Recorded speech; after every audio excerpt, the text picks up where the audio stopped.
for watching News 12 on your side. Wounded Warrior Project is proud to partner again this year with Parker's Kitchen to help empower your community's post 9/11 veterans, heroes, and their families. Thank you, Parker's Kitchen, for your commitment.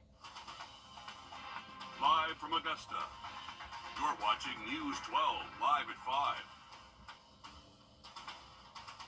A new multi-million-dollar research building could be on its way to Augusta University. We'll tell you who signed off on it. Good evening. I'm Meredith Anderson. But first, the weekend is almost here, so let's send it over to your First Alert Chief Meteorologist, Riley Hale. Riley, how are things shaping up on this Friday night? Well, I think most of the weekend should be dry for us, Meredith. Outside of Sunday morning, that is going to be a time frame where we are tracking our next chance for rain, but going to keep some sunshine around for Saturday. It is going to start getting a little bit breezier, though, so some changes are heading our way. But if you have outdoor plans, they don't look to be a complete washout this weekend. Let's take a current look outside. You can see a little bit of cloud cover over Columbia.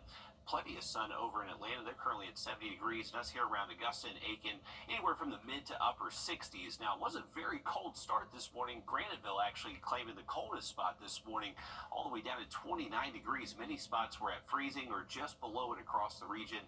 Not going to see temperatures like this anytime soon, at least not in our 7-day forecast. One thing we are seeing this afternoon are some of our tower cams, a little bit of some smoky haze. We had some controlled burns south and west of Augusta, and with that southwest wind today, just bringing us some of that smoke. So you may see that in the sky if you step outside. High pressure's in control across the region. That's why it brought us a lot calmer day out there today. But you can see our next system rolling across the country. So that likely will bring us a better chance for rain by Sunday morning. Evening planner does look dry, though. Just going to see a few passing clouds out there. And temperatures going to be much more mild than what we saw yesterday. Temps will actually stay in the 50s this evening and only drop to near 50 by daybreak tomorrow. Warm and windy for our Saturday, but we are tracking those rain chances Sunday and Monday. Much more on this coming up in just about 10 minutes. All right, sounds good. Thanks, Riley. Live at 5, the woman charged in connection to the Carolina Forest wildfire has been released from jail after posting bond. You're taking a look at her right now. Alexandra Bialiso was arrested yesterday. Her specific charges: negligently allowing fire to spread and regulation of fires on certain lands. Bialiso is accused of starting a fire to burn debris Saturday in the Covington Lakes community. The Forestry Commission says she did not have an appropriate water source readily available or any garden tools either on hand to control the fire. It's important to note Horry County was under a burn ban that day. If convicted on both charges, she could face up to 60 days in prison and a $400 fine. Just before her release, U.S. Senator Lindsey Graham and several other South Carolina state leaders were in Horry County. You're taking a look at the moment Senator Graham greeted those fire crews. He praised them for their resilience. The firefighters from all over the state have come here to help Horry County. Y'all have stepped up to the plate. You saved property and you saved lives. And on behalf of everybody in South Carolina, thank you, thank you, thank you. As of this evening, the blaze is more than halfway contained. Yesterday, it was only around 44% or so, so there is improvement. Now to a move to help push AU towards its goal of becoming a top research university. Georgia Governor Brian Kemp signing off on nearly $100 million to help fund a new research building at Augusta University. That funding was included in the state budget, which was signed yesterday at the state capitol. Your Sydney Hood joins us live at home in our move will impact the most. Sydney. AU's president, Dr. Russell Keene, says this will impact patients, students, and the entire community as a whole. His goal: to make Augusta and MCG a destination for healthcare and education. The motivation behind this new research building is the aging infrastructure on campus. He says one of the current research buildings is more than 50 years old, and it's one many world-class researchers use.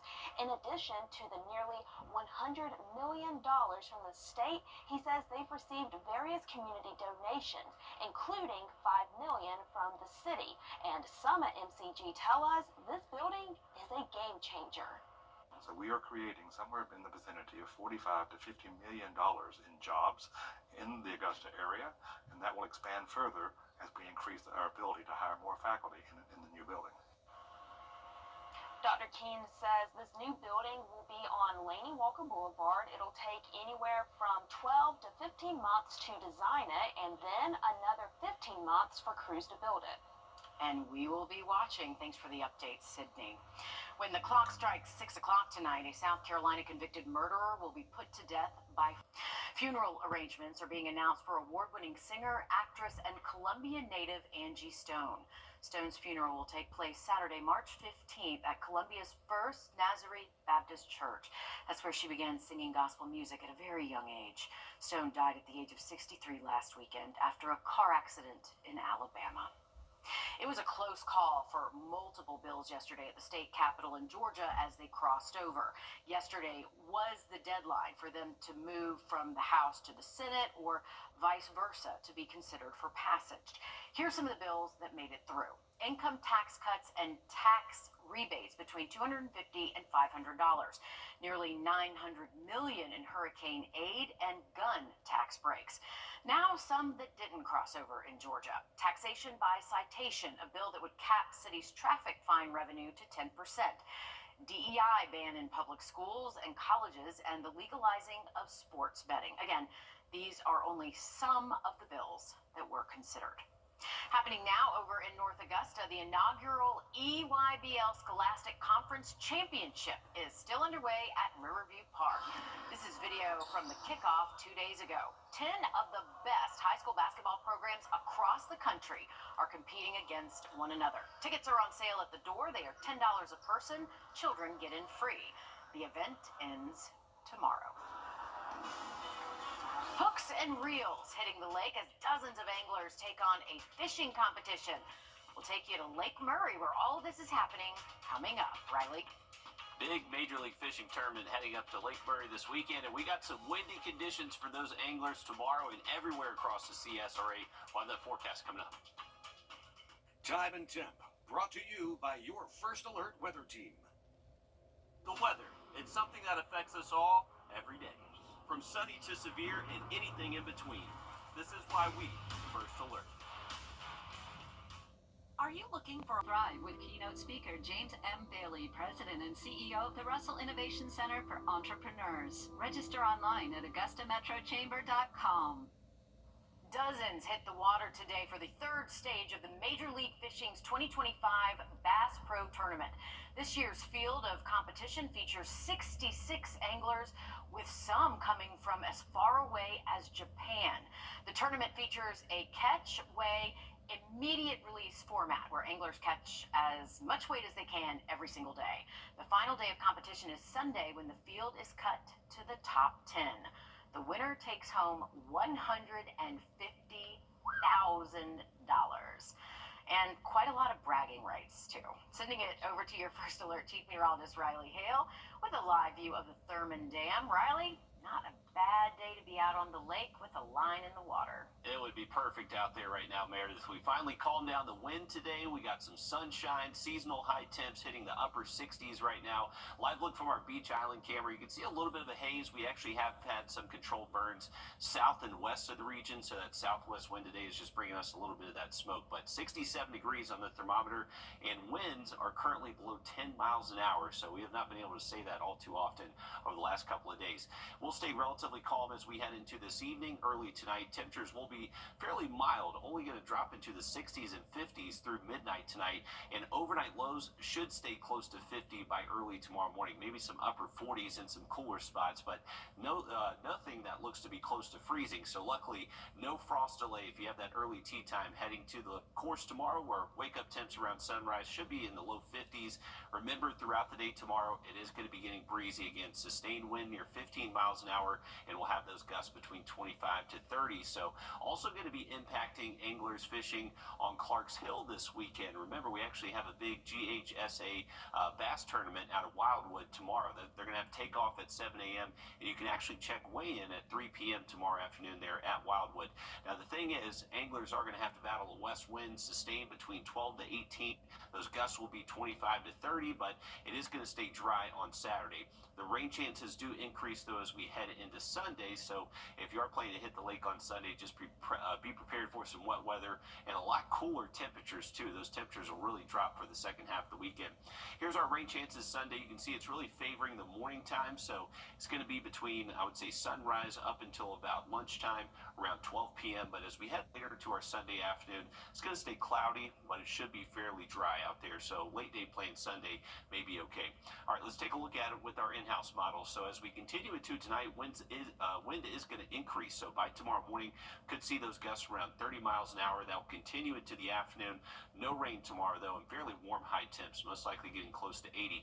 Here's the rain that will show up Sunday morning. You can see scattered showers, maybe a rumble of thunder. Not expecting severe weather, but just elevated instability could lead to a few lightning strikes out there and really make that thunder rumble a good bit for us. Good batch of showers continues into our Sunday morning through around midday, but later into the afternoon you can see it does dry out a little bit. Now the thing is, another area of low pressure is going to track through Sunday night into Monday morning, so more rain and possibly a little bit of a breeze out there for waking up early Monday. Those rain chances will continue at least through lunchtime again Monday. So a couple of rounds of rain, and it is beneficial rain. We actually do need it.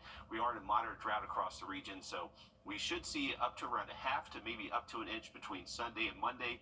Once we get later into next week, temperatures warming back up and finally getting that sun back. All right, sounds good. Thank you, Riley. When someone takes in a child who's related to them or a child where they already have a significant relationship, it's called kinship care. The state of South Carolina promotes this type of care in the foster system, saying it's more stable for the child and can reduce trauma. Your State House reporter Mary Green explains what could be done, though, to make it an option for more kids. Under current state law, a kinship caregiver who wants to receive the same assistance as other foster parents must also receive the same license from the state as them. A bill moving forward in the state Senate would establish a new licensure option for kinship homes. When we talk about kinship care, we are trying to minimize the effects, minimize trauma, and try to keep children with like-minded individuals that they know that they have a relationship with. This bill would make kinship care more available by lowering the age of eligible caregivers from 21 to 18. It would also remove some requirements foster parents have to meet that supporters say don't directly benefit child safety and well-being, like undergoing quarterly regulatory visits and meeting state fire marshal regulations. Licensed kinship foster parents receive the benefits and services that other foster parents get, including case management support and monthly payments. One kinship caregiver says this help is essential.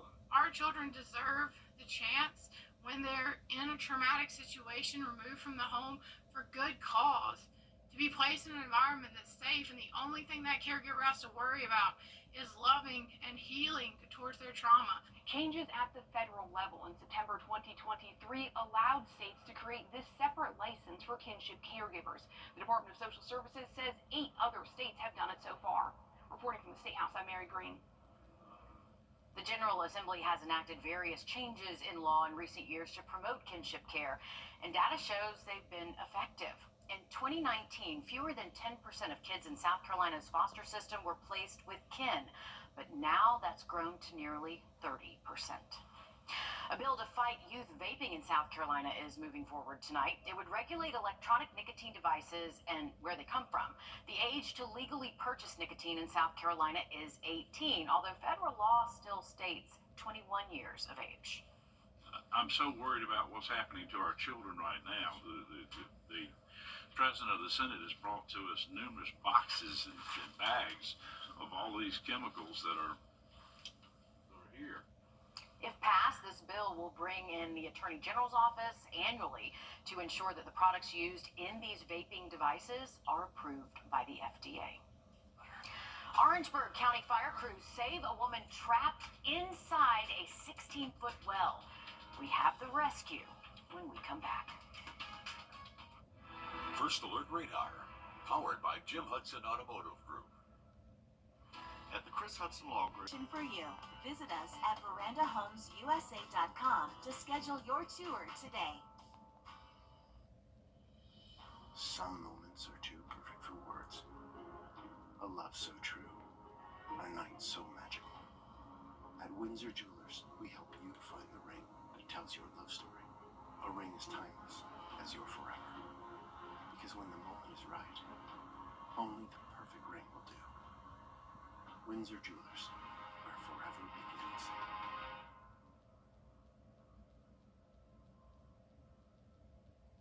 Everybody has a reason to walk at the American Heart Association CSRA Heart Walk. To live a longer, healthier life. To inspire our kids. To save lives.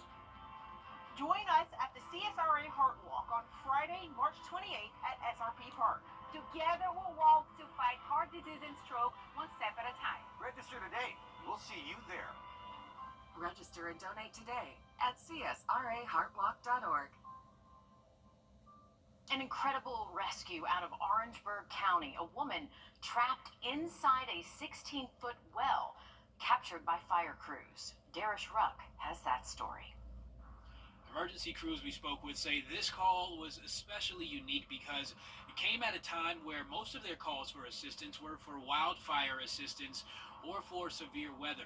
The man that made that call said this was unique because it's not so often that someone you love plummets down a well almost 20 feet that's filled with sewer water and creepy crawlers around the rim. I was just very, very fortunate. She asked to remain anonymous, but make no mistake, this Orangeburg woman is grateful to be alive. Thank you to all of the people that responded. Falling almost 20 feet down an old abandoned well. We were quite remarkably pleased whenever we found her and she was still conscious and alert. She says their house is over 100 years old and that they knew there was an old well, but that it was also covered with cement. She stepped down and the ground beneath gave way. I just went down in the water.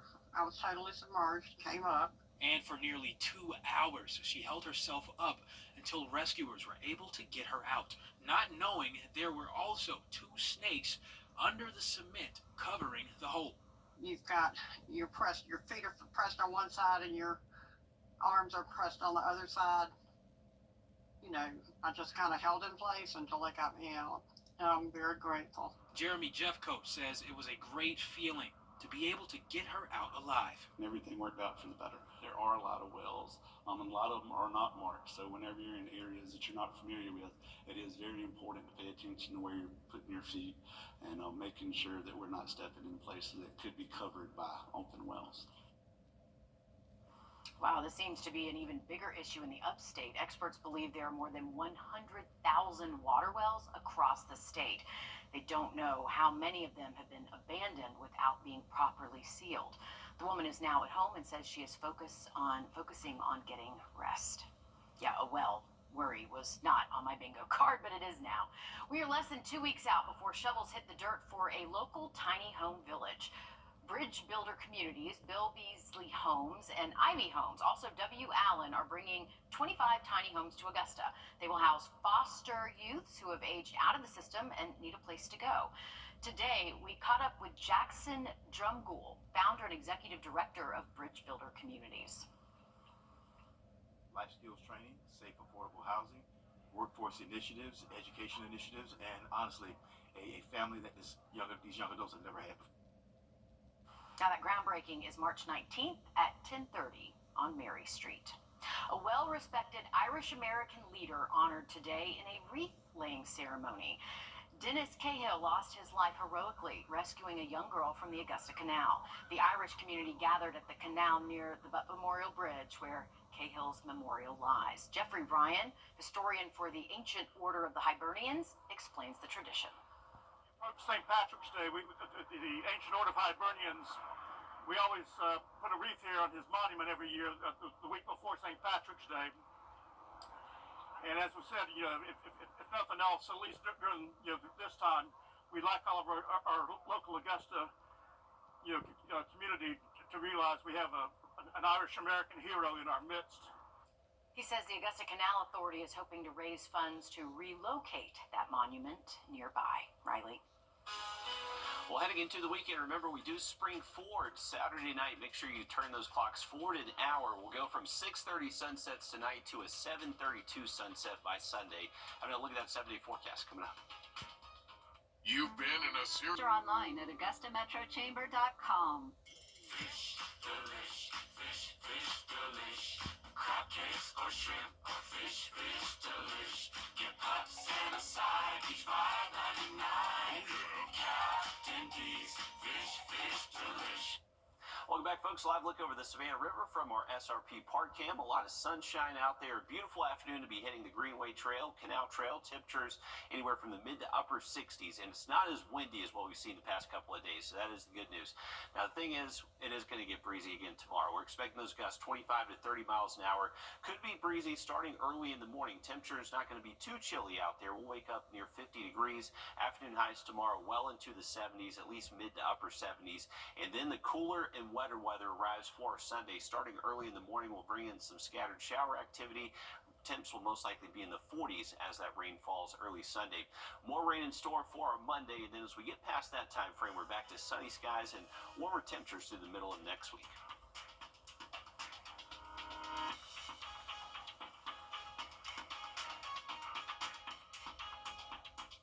Introducing the First Alert Radar Network. With up to 10 times the resolution of other local radars and technology that can pinpoint right down to your street. First just got faster.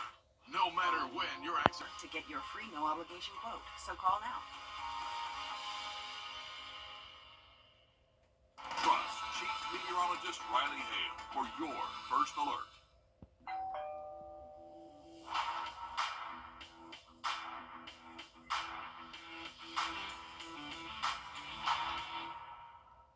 You're watching News 12 live at 5. Continues.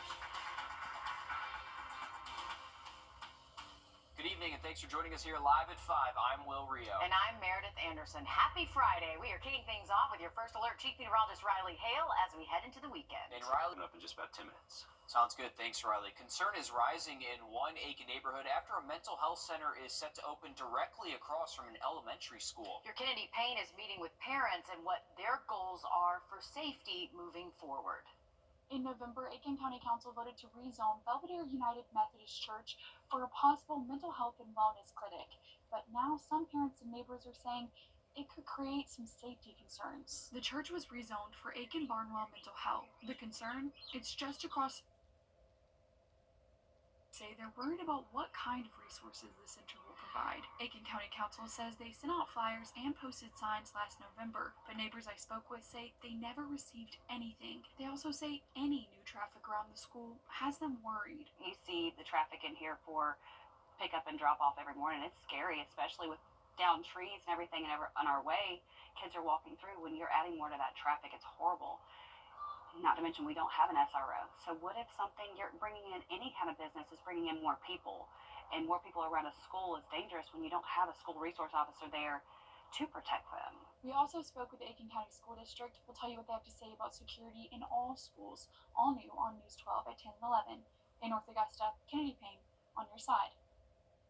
Thanks, Kennedy. A former American Airlines flight attendant from Charlotte, North Carolina, pleaded guilty on federal charges related to secretly recording passengers in the bathroom of a plane. Estes Thompson III was arrested back in 2023 after being caught trying to record a young girl on a flight from Charlotte to Boston. An investigation found this wasn't Thompson's first attempt. The FBI connected him to 4 other instances, all of the children ages 7 to 14.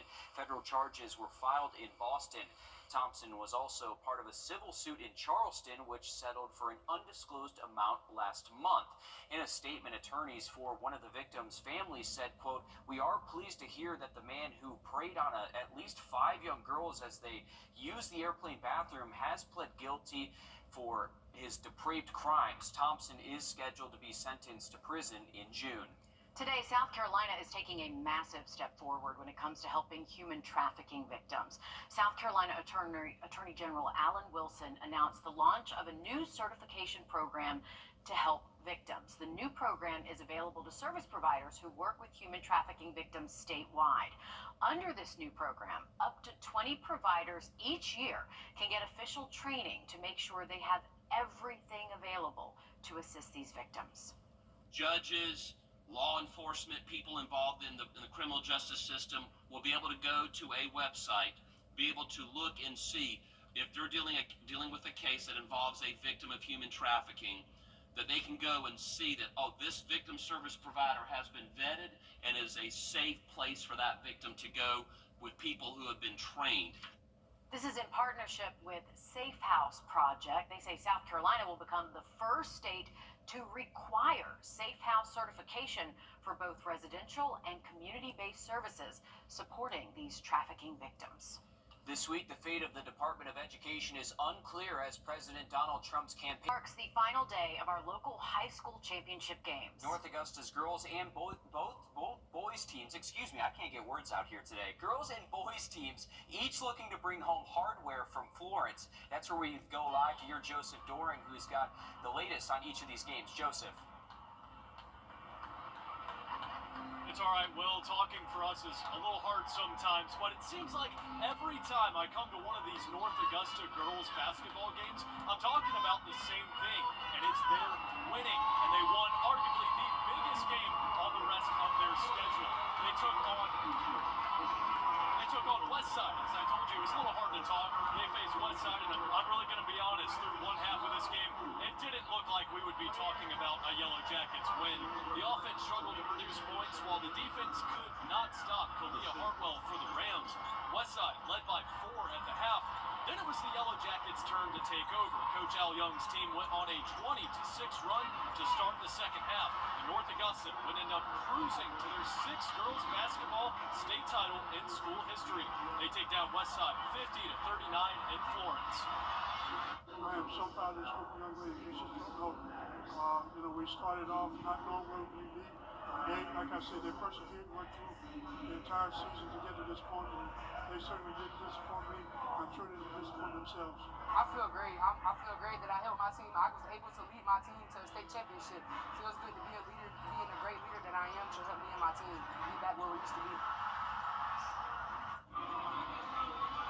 Now going on right behind me was the end of the boys North Augusta game. We're going to have all the highlights and recap from how this one finished out coming up all new on News 12 at 6 o'clock. Well, Hey, that makes 3 state champions so far, at least, in our coverage area, which is great to see. North Augusta girls coming back with some hardware. In just a couple of days, too. I mean, this has been a very successful week for our local basketball teams. Congratulations to all of them, especially the newest ones, the North Augusta girls. Absolutely. Thanks for that, Joe. And what a season for the Washington Wilkes girls basketball team as well. Unfortunately, they fell to Wilcox County today.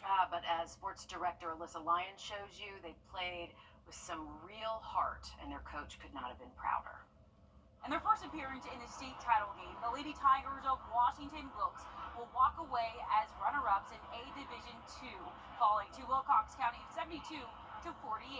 What the scoreboard doesn't tell you is that against the best team in Region 4, a team full of freshmen played every minute of each quarter with grit. Down 12 to start the second half, they went on a 7-0 run to start the third, bringing them within as much of the Patriots at one point. The Tigers were limited to just 12 points in the final frame, and while it seemed like the Patriots were a magnet to the rim, putting up 25 of the team's 72, failure may be measured in numbers, but not in action. Proud is an understatement. Like, I wish it was a bigger word than being proud. Just the determination, the fight within these girls, I've never seen anything like it. And that's what's so great about them. Like, they never give up. They never give up. I think they know what it takes now. They've seen it. They've been on this stage now. They're going to be back here next year, no doubt in my mind. While the Washington Wilkes girls basketball team has a ton of motivation heading into next season, they've given their small town a taste of what state really feels like, which really hasn't been felt to this magnitude since when football fell to Americus in 2000. We'll take you inside the action, all new on News 12 at 6 p.m. All right, thanks for that, Alyssa and Joe. Happening today and into the weekend in North Augusta, the inaugural EYBL Scholastic Conference Championship. It is happening at Riverview Park. 10 of the best high school basketball programs all across the country are competing against one another. Tomorrow's championship game for the Scholastic Conference Championship tips off at noon. Then there are Nike Invitational postseason tournament games going on through 6:30 tonight and through 2:30 tomorrow. So a busy weekend at Riverview Park. And still ahead, THC drinks are a popular alternative to smoking or vaping, but a new Georgia bill wants to get rid of them entirely. We're hearing from both sides of the fight coming up next. Riley? And temperatures continue to warm up tomorrow, but it is going to be getting breezier, and then we are tracking Sunday showers. Have that full forecast coming up. Time and temp, brought to you by your First Alert weather team. This is not you. It's not me. Real people. All right, thanks for that, Riley. Removing THC drinks from Georgia shelves. That's what some state lawmakers are trying to do. It all happened quickly in a crossover day surprise. Your Georgia State House reporter Abby Kasoris explains the blowback now felt by blindsided businesses. Businesses fear that banning the drinks would have a ripple effect across the hemp industry. According to the Department of Agriculture, there are more than 4,100 licensed hemp businesses in the state of Georgia. Most are retailers, but some are farmers, manufacturers, and distributors.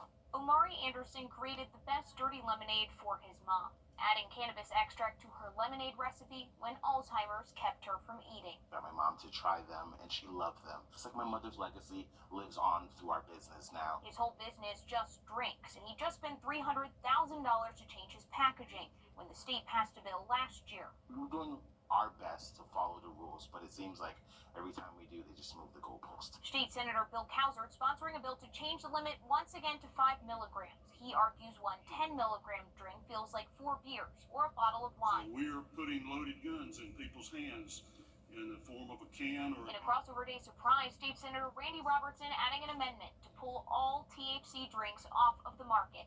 It's about our children. It's about my 5 granddaughters. It's about your children. Think of the world they're coming to. Anderson testifying at the Capitol for years. He says how it was done without a hearing from businesses first felt like a slap in the face. It felt almost un-American. Hemp Haven owner Deanna Padron sells Anderson's drinks and can't believe lawmakers would kill businesses like his. We read her the senator's statements about his granddaughters. They've already changed the laws. The laws were you can't purchase any of these products without showing ID and being 21 years of age. And the one equating the drinks to loaded guns. I know people that will buy like a 12-pack of beer and go through it in one night. I know ladies that will buy a bottle of wine, sometimes 2 if they're with some friends. I believe that adults should have the freedom to choose what they want to put into their body. She fears her business and her customers will lose out if the bill passes. There are still chances for the bill itself to change, either in committee or if it gets to the House floor for a vote. Indicator, I'm Abby Kasoris. A new TV show is now on CBS, shot right here in Georgia, featuring actors with ties to the Peach State. It's called Beyond the Gates, the first daytime soap to debut on a major television network in more than 25 years. The show follows the Duprees, a multi-generational family just outside of Washington, D.C., who learn rather quickly that money does not exempt them from scandal and drama. Today, fans gathered at Henry Brigham Community Center to watch one of the episodes and cheer on Maurice Johnson, an Augusta actor who plays Dr. Ted Richardson in that show.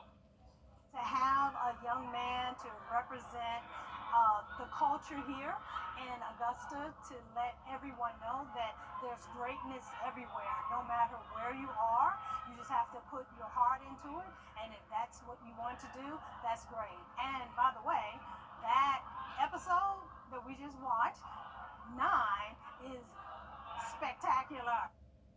Love the energy from her. You can watch Beyond the Gates right now on Paramount+. Atlanta is gearing up to host the FIFA World Cup in 2026. Ahead of the big attraction, the city is unveiling its own soundtrack. And we've got the preview. First Alert Radar, powered by Jim Hudson Automotive Group. With the planet Are limited, so scan the QR code now. Well, big news for next year's FIFA World Cup happening here in Georgia. It's happening in Atlanta. Grammy-winning producer Dallas Austin debuted an exclusive soundtrack for the much-anticipated event. Don Shipman reports from inside Mercedes-Benz Stadium. It's all about creating the right vibe. That big reveal happening right here at Mercedes-Benz Stadium, where all of those soccer matches will be played. Right now, a sneak peek at the unique sound created just for Atlanta.